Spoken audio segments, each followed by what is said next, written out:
दोस्तों, अक्सर आपने एक बात जरूर सुनी होगी, जब कोई किसी की मदद करता है तो तीसरा इंसान भी खुश होता है। लेकिन इस बार कहानी पूरी तरह उल्टी हो गई है। भारत ने ईरान की मदद की, लेकिन कतर खुश होने के बजाय नाराज हो गया। और यही नहीं, कतर ने ऐसा रुख अपनाया है जिसने पूरे खाड़ी क्षेत्र में हलचल मचा दी है। तो क्या सच में कतर कोई बड़ा कदम उठाने जा रहा है? क्या भारत और कतर के रिश्तों में दरार आ गई है, या फिर इसके पीछे कोई गहरी रणनीति छुपी है? आज हम इसी बड़े सवाल का जवाब जानेंगे।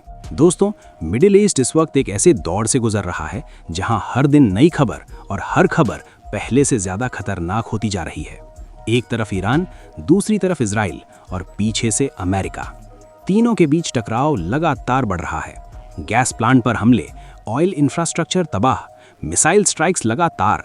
और इसी बीच दुनिया तीसरे विश्व युद्ध की आहट महसूस करने लगी है। जब बाकी देश हथियार भेज रहे थे, युद्ध में कूद रहे थे, तब भारत ने क्या किया? भारत ने इंसानियत को चुना।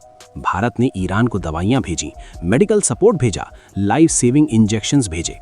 पहली नजर में ये सिर्फ मदद लगती है, लेकिन असल में ये एक बहुत बड़ा कूटनीतिक कदम था। दोस्तों, जब ये मदद ईरान पहुंची, वहां के अस्पतालों की हालत बेहद खराब थी।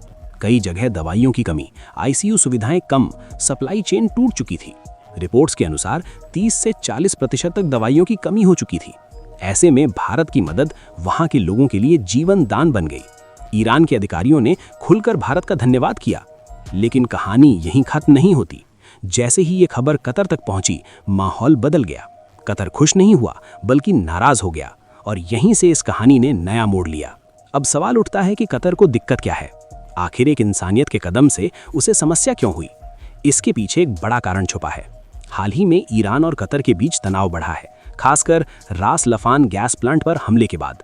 रास लफान इंडस्ट्रियल सिटी, दुनिया का सबसे बड़ा एलएनजी हब। यहीं से कतर पूरी दुनिया को गैस सप्लाई करता है। लेकिन इस पर हमला हुआ, अरबों डॉलर का नुकसान, 17% तक गैस उत्पादन प्रभावित। अब सोचिए, एक तरफ कतर को नुकसान हुआ, दूसरी तरफ भारत उसी ईरान की मदद कर रहा है।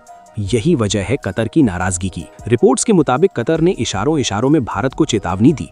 कहा गया कि भारत को अपने फैसलों के परिणाम समझने चाहिए। और कुछ खबरों में गैस सप्लाई पर दबाव की बात भी सामने आई। क्या भारत पर असर पड़ेगा?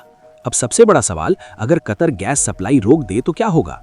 क्योंकि भारत अपनी गैस जरूरत का लगभग 40% आयात करता है और उसमें से लगभग 47% कतर से आता है। यानी कतर भारत के लिए बेहद महत्वपूर्ण है।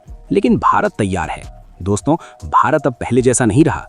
भारत ने अपनी रणनीति बदल ली है। अब सिर्फ एक देश पर निर्भर नहीं है, बल्कि कई देशों से गैस ले रहा है। अमेरिका, ऑस्ट्रेलिया, रूस, यूएई, ओमान।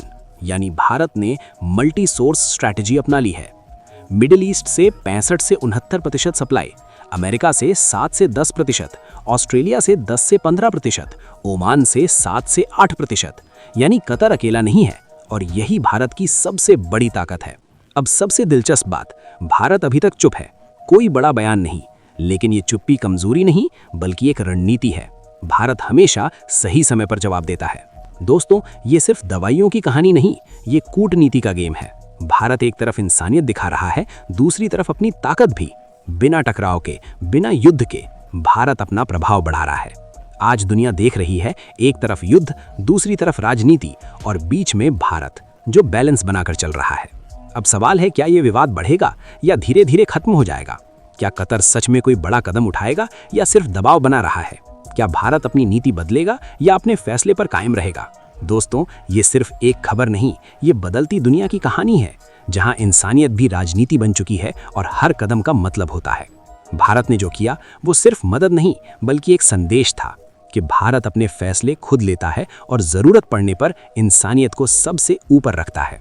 अब आप बताइए, क्या भारत का फैसला सही था या कतर की नाराजगी जायज है? नीचे कमेंट में अपनी राय जरूर दें। वीडियो को लाइक करें, शेयर करें और ऐसे ही दमदार कंटेंट के लिए चैनल को सब्सक्राइब करना बिल्कुल ना भूलें।